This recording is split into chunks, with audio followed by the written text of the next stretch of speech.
इस दुनिया में हर इंसान की अपनी अलग कहानी है और उस कहानी के अंदर भी बहुत सारी कहानियां चलती हैं। एक ही इंसान के कैरेक्टर में इतने शेड्स होते हैं कि कई साल तक साथ रहकर भी हम किसी को सही से समझ नहीं पाते हैं। एक बहुत पुरानी कहावत है, आप एक नदी में 2 बार नहीं उतर सकते और एक इंसान से दोबारा नहीं मिल सकते। इसका मतलब यही हुआ कि नदी में हर सेकंड नया पानी आ जाता है। जिसमें आप उतरे थे वो तो उसी पल बह गया। और इंसान के मन में भी हर वक्त नए थॉट्स, नए इमोशंस आते रहते हैं और इंसान का मन बदलता रहता है। जो कल तक आपके लिए अच्छा सोचता था वो आज बुरा सोचने लगता है। जो कल तक बुरा सोचता था वो आपका वेल विशर बन जाता है। हम में से हर किसी ने अपनी लाइफ में ऐसा कुछ न कुछ तो एक्सपीरियंस किया ही होता है। पंडित जी और सरला जी ने हमेशा एक डिसिप्लिन्ड लाइफ जी है। हमेशा दोनों की कोशिश यही रही कि सब काम टाइम से हो। इसका फायदा ये रहा कि कभी भी कोई काम जल्दबाजी में नहीं हुआ। अब पंडित जी की लाइफ तो जैसे ठहर कर रह गई है। बेड के एक तरफ ही ज्यादातर सिमटे रहते हैं। ज्यादातर वक्त बस चुपचाप छत को देखकर गुजार देते हैं।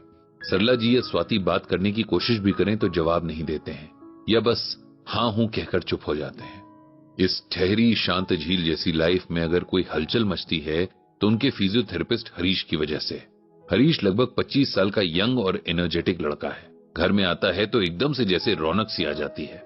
सबका हाल पूछना और पंडित जी से ऐसे मिलना जैसे कुछ हुआ ही ना हो, चाहे वो रिस्पॉन्ड करें या ना करें, बस उनसे बात किए जाना। वैसे तो उसका काम बस आधे घंटे का है, लेकिन हमेशा 1.5-2 घंटे बिता कर जाता है। बातें करते करते कभी पंडित जी के पैर स्ट्रेच करेगा तो कभी उन्हें हाथ पकड़कर पूरे घर में टहला देगा। उसके आने से सरला जी को बहुत अच्छा फील होता है। एक दिन जब थेरेपी के लिए हरीश आया तो मौसम अचानक से काफी खराब हो गया था। हरीश के पास बाइक थी, इसीलिए सरला जी ने उसे आंधी तूफान में बाहर जाने से मना कर दिया। अब हरीश फुर्सत में था तो उसने सरला जी से इधर उधर की बातें करने शुरू कर दी। सरला जी को उसने इतना हंसाया कि उनके पेट में दर्द होने लगा। आखिर उन्होंने हाथ जोड़े कि थोड़ी देर के लिए तुम चुप करो। तब तक नर्स स्वाति भी पंडित जी को मेडिसिन वगैरह देकर वहीं आ गई थी। हरीश की बातों से वो भी बहुत खुश रहती थी। उसके पास आकर बोली, हरीश भैया, आपको देखकर लगता है कि आपकी लाइफ में कोई दुख ही नहीं होगा।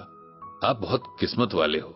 स्वाति की बात सुनकर हरीश मुस्कुराया और बोला, कई बार जो बाहर से दिखता है जरूरी नहीं कि वो सच हो। मेरा मतलब ये नहीं है कि मैं खुश नहीं हूं, लेकिन हंसने की वजह मेरा खुशकिस्मत होना नहीं बल्कि मेरी अपनी चॉइस है। स्वाति को ये बात कुछ खास समझ नहीं आई तो उसने फिर जोर देकर कहा कि आप अपने बारे में, अपनी फैमिली के बारे में बताइए। हरीश ने बताया कि उसके फादर एक बहुत बड़े बिजनेसमैन थे। एक टाइम पर उनका इंपोर्ट एक्सपोर्ट का इतना बड़ा काम था कि उनके पास दुनिया की हर लग्जरी थी। हरीश के पापा के साथ बिजनेस में उनका एक पार्टनर भी था। उनके साथ बिजनेस के साथ साथ फैमिली लेवल पर भी बहुत अच्छे टर्म्स थे। हरीश ने बताया कि वो 3 भाई बहन हैं। उससे बड़े एक भाई और बहन हैं। जिन लग्जरीज की वो बात कर रहा है उसके बारे में उसने या तो सिर्फ अपनी फैमिली से सुना है या कुछ फोटोज में देखा है। जब तक उसे कुछ समझ आता तब तक उनके पास से सब कुछ जा चुका था। हरीश की बात सुनकर स्वाति चौंक गई। जा चुका था मतलब? क्या आपके पापा को बिजनेस में कोई बड़ा लॉस हो गया था? हरीश ने बताया कि उसके पापा को अगर लॉस हुआ होता तो शायद उन्हें इतना दुख नहीं हुआ होता। उनके साथ तो धोखा हुआ था और वो भी ऐसे इंसान ने दिया था जिस पर उन्हें खुद से ज्यादा भरोसा था। उनके बिजनेस पार्टनर ने उनके साथ वो किया जिसने न सिर्फ उन्हें फाइनेंशियली बल्कि मेंटली भी खत्म करके रख दिया। हरीश ने बताया कि उसके पापा को अपने पार्टनर पर बहुत ज्यादा भरोसा था, इतना कि उन्होंने कभी उसकी कही बातों को क्रॉस चेक करने की कोशिश नहीं की। आखिर दोनों इतने सालों से साथ में काम कर रहे थे। जब बिजनेस कुछ भी नहीं था तब से दोनों दिन रात की मेहनत साथ करके इस मकाम तक पहुंचे। इधर वो पार्टनर उनके भरोसे का गलत फायदा उठा रहा था और न जाने कब से ये सब कर रहा था। उसने बैंक से कई ऐसे लोन ले रखे थे जिनके बारे में हरीश के पिता को पता तक नहीं था और ये सारे लोन उनकी कंपनी के नाम पर थे, क्योंकि उन्होंने कभी भी कोई भी डॉक्यूमेंट साइन करने से पहले उसे पढ़ना जरूरी नहीं समझा था। तो बस हुआ यूं कि जब इतने सारे लोन वापस नहीं किए तो बैंक्स ने सवाल करने शुरू कर दिए। उनका पार्टनर पहले तो गोलमोल बातें करके उन्हें बेवकूफ बनाता रहा, लेकिन जब बैंक से कोर्ट केस जैसी धमकियों के लेटर आने लगे तो उसने साफ हाथ खड़े कर दिए। मेरे पापा को कुछ समझ आता इससे पहले ही उनका पार्टनर सब कुछ समेटकर गायब हो गया था। अब बैंक को जवाब देने के लिए थे सिर्फ मेरे पापा। पापा को अपने पार्टनर के इस धोखे से बहुत दुख पहुंचा था।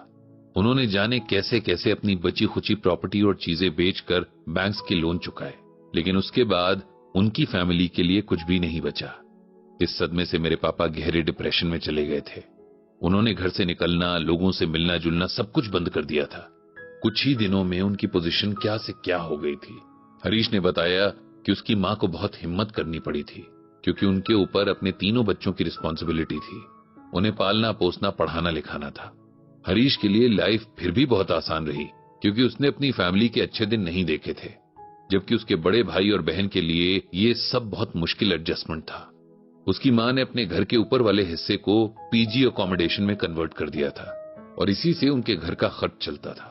साथ ही उसकी मां ने कुछ ऑफिसेज में टिफिन सर्विस भी स्टार्ट कर दी थी। सुबह 4 बजे से जो उसकी मां का मेहनत भरा दिन शुरू होता तो रात के 12 बजे तक चलता रहता। उसके पापा तो ज्यादातर अपने कमरे में ही बंद होकर रहते। उसकी मां की तमाम कोशिशें भी उन्हें डिप्रेशन से उबार नहीं सकी थी। जिंदगी किसी के लिए नहीं रुकती। आप या तो खुश रहकर जिएं या उदास रहकर। अपने रास्ते आपको ही चुनने पड़ते हैं। हरीश ने बताया कि अब हम तीनों भाई बहन अच्छे से सेटल्ड हैं, सबकी अपनी जॉब्स हैं, लेकिन हमारी मां ने अभी तक अपना काम बंद नहीं किया है। वो कहती हैं कि मेहनत भी एक आदत जैसी होती है, जिसको लग जाए फिर छूटती नहीं है। हरीश की कहानी सुनकर स्वाति को अब उसकी बात का मतलब समझ आया कि खुश रहना हमारी अपनी चॉइस होती है। हम अपनी सिचुएशंस और किस्मत को दोष देकर अपनी लाइफ को रोते या शिकायतें करते हुए अगर काटते हैं, तब ये भी हमारी ही चॉइस है। सरला जी भी बड़ी गौर से हरीश की कहानी सुन रही थी। उन्हें बहुत पहले पंडित जी से सुना श्रीमद् भगवद गीता का ये श्लोक याद आ गया था। आपूर्यम माणम चल प्रतिष्ठम समुद्रमापह प्रविशन्ति यद्वत तद्वत कामा यम प्रविशन्ति सर्वे स शांतिम आपनोति न काम कामी। इस श्लोक में भगवान श्री कृष्ण ने अर्जुन को बताया है कि कैसे इंसान हर हाल में खुश रह सकता है। हम अक्सर अपनी खुशी को कहीं बाहर ढूंढते हैं, कभी फैमिली में तो कभी फ्रेंड्स में, कभी दुनिया की सुख सुविधाओं में तो कभी कहीं और। हालांकि इस तरह से मिलने वाली खुशियां केवल टेम्पररी होती हैं। जैसे ही रिलेशन या सिचुएशंस बदलती हैं, ये भी बदल जाते हैं। इसीलिए भगवान ने कहा है कि इसका मतलब ये है कि जब बड़ी बड़ी नदियों का पानी समुद्र से मिलता है तो समुद्र को कोई फर्क नहीं पड़ता, उसमें कोई हलचल नहीं होती। ऐसे ही जिस इंसान का मन बाहर की और अपने अंदर की इच्छाओं के शोर में शांत रहता है, ऐसे इंसान को ही शांति और सुख मिलता है। दुनिया का कोई भी अच्छा बुरा चेंज हमारे मन की शांति और खुशी को नहीं छीन सकता है। ये पावर और कंट्रोल हमारे पास होनी चाहिए। हम कैसे अपने आप को स्टेबल रखें, श्रीमद् भगवद गीता हमें इसी का रास्ता दिखाती है। सरला जी के इस गीता ज्ञान एक्सप्लेनेशन से हरीश और स्वाति को बहुत अच्छा लगा था। इतनी देर में बाहर बारिश भी रुक गई थी। हरीश ने सबको बाय कहा और चला गया। उसे जाते देखकर स्वाति ने मन में सोचा कि अब से वो भी भगवान के बताए इसी रास्ते पर चलने की कोशिश करेगी।